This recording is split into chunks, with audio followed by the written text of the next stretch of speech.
हे ज्ञेय सब संसार पर निज रूप उसमें मूल है। उसको अगर जाना नहीं सब जानकारी धूल है। हूँ आत्मा गुण ज्ञान वाला, हूँ अजर में हूँ अमर। इंद्रिय अगोचर रूप हूँ यह, जानते वे धन्य नर। इंद्रिय अगोचर रूप हूँ यह, जानते वे धन्य नर। श्रद्धालु जिज्ञासु श्रोताओं, श्रावक के 12 व्रत के अंतर्गत पहला व्रत प्राणातिपात यानी हिंसा का त्याग करना, इस संदर्भ में हमारी चर्चा चल रही थी। परमात्मा प्रभु महावीर स्वामी अपनी अंतिम धर्मदेशना उत्तराध्ययन सूत्र के पहले अध्ययन में बहुत ही महत्वपूर्ण एक बात फरमाते हैं कि अप्पा चैव दमे यव्वो अप्पाहु खलु दुद्दमो अप्पा दंतो सुही होई अस्सिम लोए परथय। यानी कि हर व्यक्ति को अपने स्वयं की आत्मा का दमन स्वयं ही करना चाहिए। ये बात तय है, निश्चित है कि आत्मदमन करना कोई आसान काम नहीं है, बहुत मुश्किल है, ये दुष्कर है। लेकिन इसके साथ ये भी बात सही है कि जो भी व्यक्ति आत्मदमन कर लेता है वो न केवल इस लोक में सुखी होता है, लेकिन वो परलोक में भी सुखी हो जाता है। और न केवल सुखी होता है बल्कि अपने शाश्वत लक्ष्य को प्राप्त करके अनंत अनंत सुखों में लीन हो जाता है। और पूरे संसार में अगर हम देखें तो एक आपका भी अनुभव होगा, आपका अनुभव भी शायद इस बात की गवाही दे दे कि जब तक व्यक्ति दृढ़ निश्चय के साथ कोई कार्य नहीं करता, अपनी इंद्रियों को पर कंट्रोल नहीं करता, उनको संयमित नहीं करता, तब तक उस व्यक्ति का मन जो है वो ढुलमुल होता हुआ पतन की ओर चला जाता है। और एक बार अगर मन पतन की तरफ, गर्त की तरफ अगर बढ़ जाए, लुढ़क जाए, तो फिर उसका उत्थान की तरफ, ऊपर की तरफ मुड़ना कठिन हो जाता है। और अगर वो व्यक्ति पहले से ही समझपूर्वक श्रावक के व्रतों को ग्रहण करके, यानी कुछ संयम नियम जीवन में धारण कर लेता है और उन संयम नियम के आधार पर अगर आत्मदमन कर लेता है तो निश्चित ही वो सुखी होता है, समाज में प्रतिष्ठित होता है और परलोक में या दुर्गतियों में जो यातनाएं मिलने वाली होती है उन यातनाओं से भी वो सुरक्षित हो जाता है। इसलिए आप समझ सकते हैं कि व्यक्ति के जीवन में वैसे तो पूर्णतया संयम बहुत महत्वपूर्ण है, लेकिन अगर महाव्रत ग्रहण ना हो तो कम से कम अणुव्रत तो ग्रहण करें। अगर किसी को बादाम का हलवा या नित नए पकवान ना मिलते हो तो वो अपनी सूखी रोटी, दाल रोटी खा करके तो पेट भर ही सकता है। ठीक इसी तरह से अगर महाव्रत लेने का सामर्थ्य, या यूं कह दो कि ऐसी हमारी योग्यता पात्रता अगर तैयार नहीं हुई है, मनोबल अगर इतना मजबूत नहीं बन पाया है, तो कम से कम श्रावक के व्रतों को ध्यान पूर्वक सुने, उनको समझने का प्रयास करें और जितना भी आप कर सकते हैं निश्चित रूप से वैसे व्रतों को, वैसे संयम को सहज रूप से स्वीकार करें और आने वाले जो पापों के आश्रव हैं, द्वार हैं पाप के, उनको बंद करें। तो हम बात कर रहे थे पहले व्रत की, जिसमें हमने कई प्रकार की कैसी कैसी व्यक्ति के जीवन में हिंसा होती है उसकी बात की थी। आइए इसी बात को हम थोड़ा और आगे बढ़ाते हुए थोड़ी गहराई से बात करेंगे।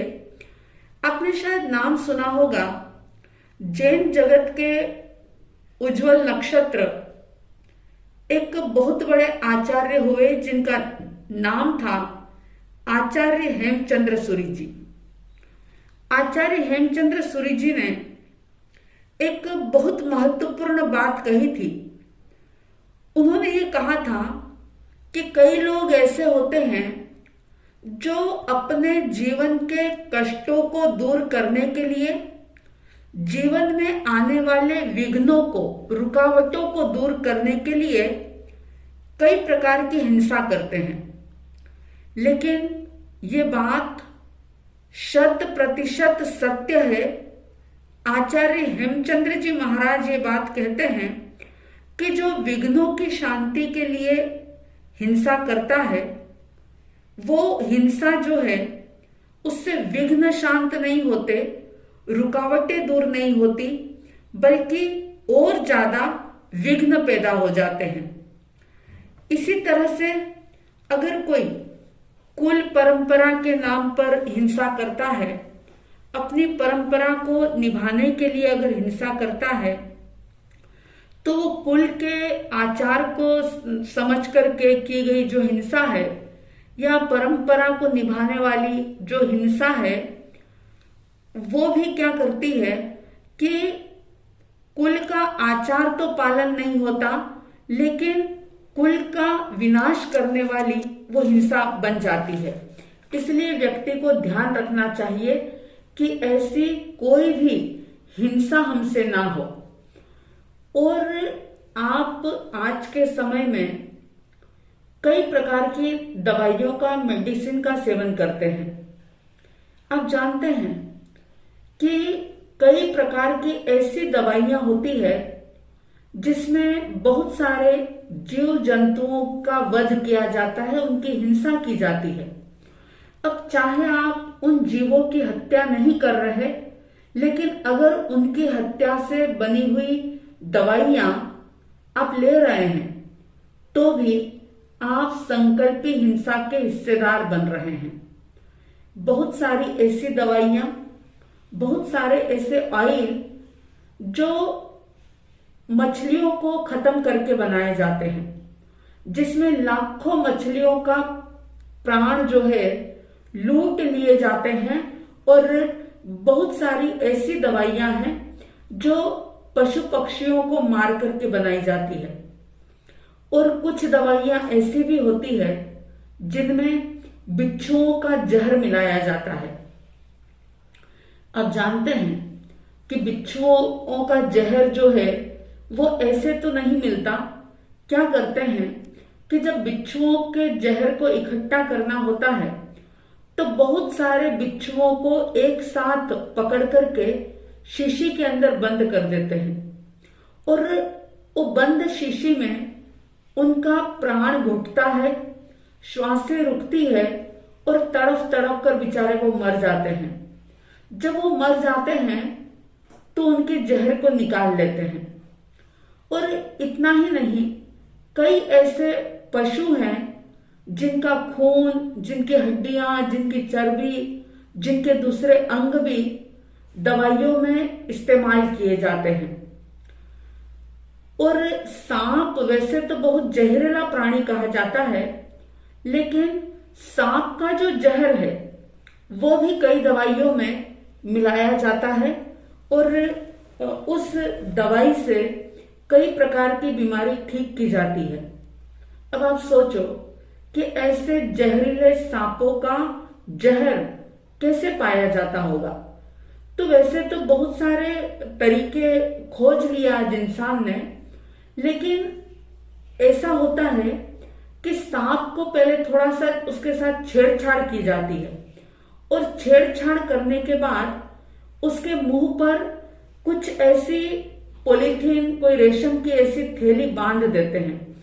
और जब वो बहुत गुस्से में होता है तो फिर उसके मुख से जो जहर निकलता है तो वो उस थैली के अंदर, पॉलीथीन के अंदर इकट्ठा हो जाता है और फिर वो जहर बहुत सारी दवाइयों में मिलाया जाता है।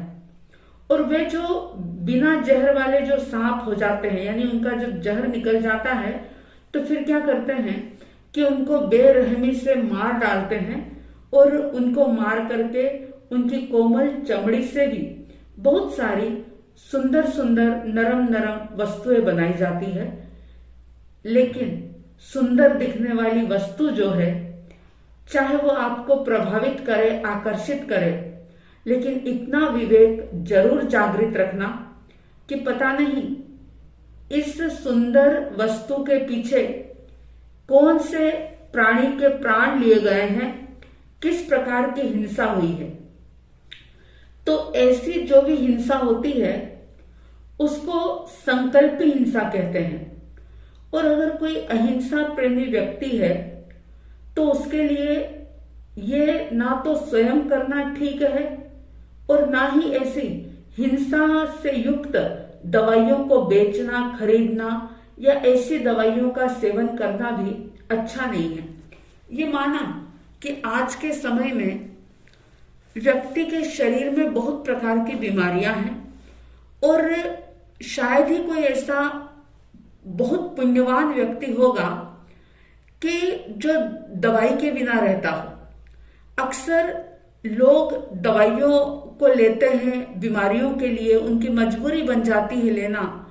लेकिन मैं तो आपसे सिर्फ इतना कहना चाहूंगी कि ठीक है, शरीर हमारा साधन है और इस शरीर को स्वस्थ रखने के लिए दवाई लेनी भी पड़ती है, लेकिन थोड़ा सा विवेक जागृत रखें कि अपनी बीमारी को दूर करने के लिए हम ऐसी कोई दवाई ना लें जिसमें इन बेचारे बिल्कुल ही बेगुनाह पशुओं का, पक्षियों का वध किया गया हो, इनको मारा गया हो, इनके विष को या इनके किसी भी अंग को या इनकी चर्बी को मिलाया गया हो। ऐसी अगर कोई दवाई है तो उसको बिल्कुल ही छोड़ देना चाहिए, उसको नहीं लेना चाहिए।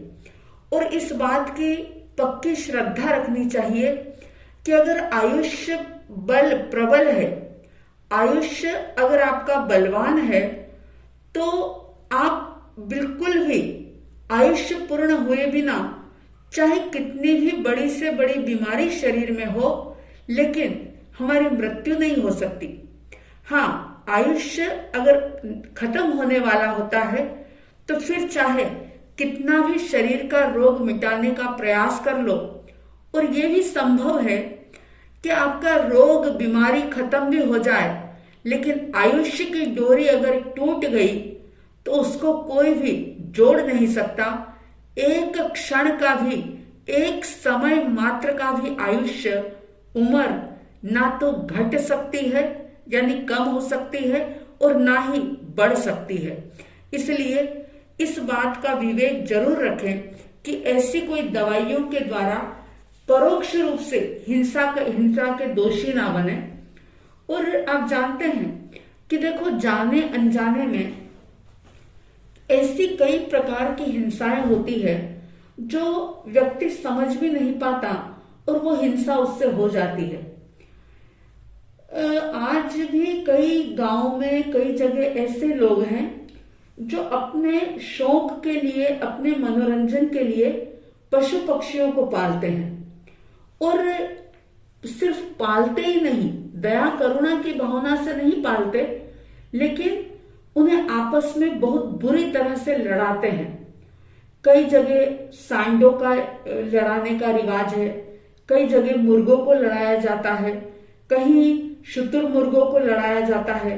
कई जगह ऐसा भी होता है कि घोड़े जो होते हैं उनको नशा करवाया जाता है और नशा करा के उनको बहुत दौड़ाया जाता है। और ऐसा करके लोग अपना मनोरंजन करते हैं। ये भयंकर हिंसा है। और इसमें क्या होता है कि बेचारे वो जो पशु पक्षी होते हैं वे लहूलुहान हो जाते हैं। चाहे वे लड़ करके लहूलुहान हो, चाहे दौड़ कर भाग करके लहूलुहान हो जाते हैं। और कई बार तो उनके जो अंग होते हैं वो भी टूट जाते हैं, बेचारे घायल हो जाते हैं। अगर ऐसा कोई मनोरंजन आप करते हैं, चाहे टीवी के माध्यम से, चाहे किसी चैनल के माध्यम से या अन्य किसी भी माध्यम से, अगर ऐसा कोई भी मनोरंजन आप करते हैं, देखते हैं या ऐसा कार्य करने वालों की जाने अनजाने आप अनुमोदना करते हैं, उनकी प्रशंसा करते हैं, तो भी आप उस हिंसा के भागी बन जाते हैं। तो ध्यान रखें इस बात का कि अपने जरा से शौक को पूरा करने के लिए या अपने मनोरंजन के लिए या अपने जरा से रोग को दूर करने के लिए ऐसी कोई हिंसाकारी प्रवृत्तियां ना करें, हिंसक चीजों का, दवाइयों का उपयोग ना करें। इतना तो कम से कम अपने स्वयं के प्रति ईमानदार हुआ ही जा सकता है। ये कोई मजबूरी नहीं होती, ये तो आप कर सकते हैं। और आप अगर विचार करें तो कई बार लोग ऐसे भी देखने सुनने को मिलते हैं कि कुछ नहीं तो धर्म के नाम पर ही हिंसा करते हैं। अब देखो, धर्म के नाम पर हिंसा कैसी कि आजकल तो खैर लोग बहुत समझदार हो गए हैं, लेकिन फिर भी कई जगह ऐसा रिवाज है कि देवी देवताओं के सामने बेचारे जो निरपराध, जिनका कोई अपराध नहीं है, जिनकी कोई गलती नहीं है, ऐसे पशुओं की बलि चढ़ाई जाती है। और बलि के नाम पर देवी देवताओं को प्रसन्न किया जाता है, ऐसी लोगों की मान्यता है। कोई देवी देवताओं के सामने बकरे को रखता है, कोई भैंसा काटता है, कोई सुअर की बलि चढ़ाता है, कोई मुर्गे की बलि चढ़ाता है और इतना क्रूरता के साथ उनको काटते हैं। ये पशुओं के ऊपर बहुत बड़ा अत्याचार है। और आपको पता है कि मरुधर केसरी श्रमण सूर्य पूज्य गुरुदेव श्री मिश्रीमल जी महाराज, जिनके नाम से शायद आप सभी परिचित होंगे, उन्होंने जगह जगह जो पशुओं की बलि चढ़ती थी उसको रुकवाया।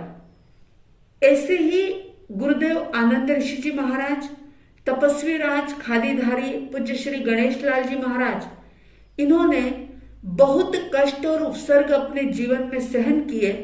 और जहां जहां भी उस जमाने में बलि चढ़ती थी, आप समझो, सोचो जरा कि ऐसे अज्ञानी लोगों को समझाना कितना मुश्किल होगा। आज तो अगर किसी व्यक्ति को आप जरा सा टोक दो किसी दुर्व्यसन के लिए, तो वो भी गांठ बांध लेता है, बदले की भावना से ग्रस्त हो जाता है। यानी आज समय ऐसा है कि आप गलत को गलत भी नहीं कह सकते, जबकि आज के लोग इतने पढ़े लिखे हैं, सुशिक्षित हैं, समझदार हैं, मगर फिर भी आप अगर किसी को शराब पीते हुए देखें और उसको आप टोक दें कि भाई शराब क्यों पीता है, तो वो बुरा मान जाएगा, आपसे ही वो दुश्मनी की गांठ बांध लेगा। लेकिन आप सोचो कि उस जमाने में जब लोग पढ़े लिखे नहीं होते थे और जगह जगह देवी देवताओं के नाम पर उनके सामने ऐसी बलि चढ़ाई जाती थी, तो उन महापुरुषों ने, चाहे वो मरुधर केशरी जी महाराज हो, गुरुदेव आनंद ऋषि जी महाराज हो या तपस्वी राज गणेश लाल जी महाराज हो, उन्होंने कितने कष्ट सहन किए होंगे।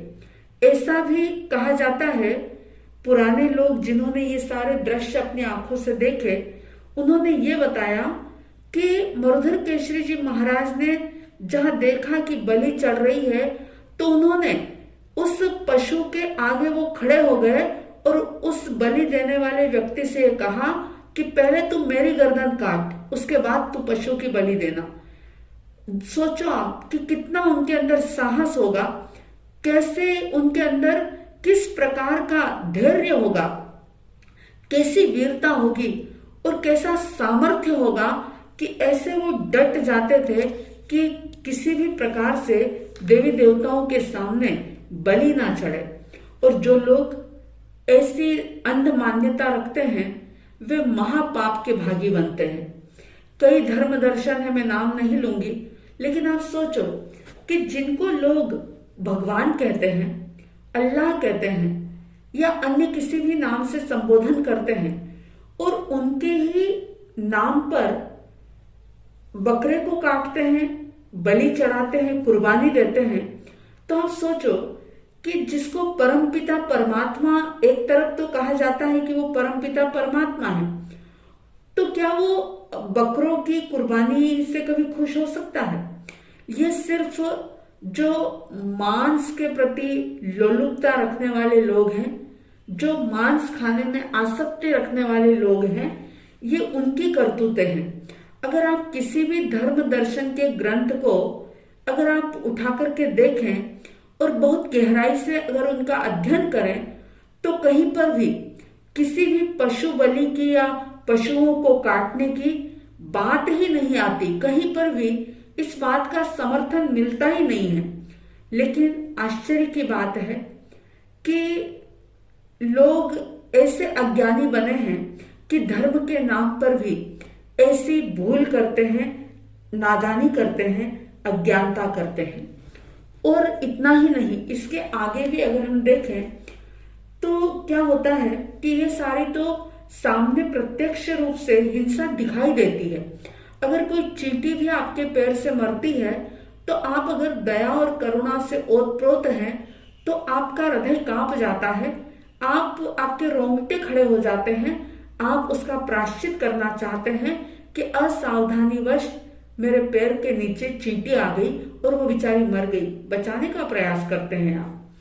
लेकिन क्या कभी सोचा कि अगर आपके मन में किसी व्यक्ति से बदला लेने की भावना हो, कोई बहुत उन्नति प्रगति कर रहा हो, बहुत उपलब्धियां हासिल कर रहा हो और वो आपसे सहन ना हो रही हो, उसको आप देख नहीं पा रहे हो और उसको नीचा गिराने के लिए आप अगर अलग अलग प्रकार के हथकंडे अपनाते हैं या किसी भी व्यक्ति को शारीरिक या मानसिक कष्ट देते हैं, किसी को मरवाते हैं, पिटवाते हैं, खुद नहीं मारते, लेकिन अगर आप किसी को मरवाते हैं, पिटवाते हैं, किसी को घायल करवाते हो, धोखे से अगर किसी को मारते हो, तो ये जो है ये भी सारा हिंसा है, महाभयंकर हिंसा है ये। और ये जो हिंसा होती है इसमें आपका अहंकार बहुत बड़ा रोल निभाता है और अहंकार के कारण से ये हिंसा होती है और अहंकार की वृद्धि में भी ये सारी चीजें कारण बनती है। तो बहुत सजग और सावधान रहने की आवश्यकता है कि अगर ऐसी कोई हिंसा होती है तो हम उसके बारे में विचार करें और अपना निरीक्षण परीक्षण करें। और इतना ही नहीं, बेंद्रीय जीवों से लेकर के तेंद्रीय, चौरेंद्रीय और पंचेंद्रीय जीवों को, फिर चाहे वो मनुष्य हो या पशु पक्षी हो, सिर्फ उनको जान से मार डालना ही हिंसा नहीं है। लेकिन जानबूझ करके किसी को सताना, डराना, उन पर प्रहार करना या करवाना, किसी को गुलाम बनाना, नौकर चाकर को समय पर वेतन नहीं देना, उनको यातना देना, किसी पर झूठा दोषारोपण कर देना, ऐसे मर्म भेदी वचन बोलना कि उस वचन को, उस वाणी को सुनकर के व्यक्ति मतलब इतना दुखी हो जाए, इतना दुखी हो जाए कि वो उस सदमे से बाहर ही ना निकल सके। ऐसे कटु शब्द कहना, किसी को अपमानित करना, टॉन्ट की भाषा बोलना, ये सारी चीजें जो हैं ये भी हिंसा के अंतर्गत आती है। एक तरफ चाहे आप जीवों की कितनी भी यातना करते हो, आपके पैरों के नीचे आकर के कोई प्राणी ना मरे, ऐसा आप विवेक रखते हो, लेकिन दूसरी तरफ अगर ऐसे सारे कार्य आपसे होते हैं तो ये सारे कार्य भी हिंसा के अंतर्गत आते हैं। और सबसे बड़ी बात, आज के समय में अगर देखें तो आज राजनीति में भी कितनी हिंसा हो रही है, क्योंकि वर्तमान समय में राजनीति में धर्म नीति बिल्कुल ही मतलब नहीं के बराबर है। अगर मैं एक बात कहूं तो शायद अतिशयोक्ति नहीं होगी, क्योंकि आज राजनीति के अंदर इतनी छल कपट, धोखा फरेब, तिकड़मबाजी, दूसरों को सत्ता से नीचे गिराने के लिए अनेक प्रकार के हथकंडे अपनाना, चालबाजी से अपनी कुर्सी जमाए रखना, मतलब ऐसी बातें हैं ये कि आज जो है राजनीति के अंदर आम बात हो गई है। और न केवल राजनीति में, लेकिन धर्म के क्षेत्र में भी, सामाजिक क्षेत्र में भी ये राजनीति ऐसी घुस गई है। और अगर मैं ये बात कहूं कि आज पारिवारिक क्षेत्र भी इस गंदी राजनीति से अछूता नहीं रहा तो शायद अतिशयोक्ति नहीं होगी। परिवार में आप देख लो, यानी कि हर जगह राजनीति क्या, ये एक प्रकार की बाजनीति इसको कहना चाहिए, यानी बाजनीति घुस गई है। और ये भी सारा जो है वो महाभयंकर हिंसा का कारण बनता है। तो हम विवेक रखें, थोड़ा सा समझने का प्रयास करें और ये सोचें कि जीवन सिर्फ जो दिख रहा है इतना ही नहीं है, लेकिन इसके आगे भी बहुत बड़ा जीवन है।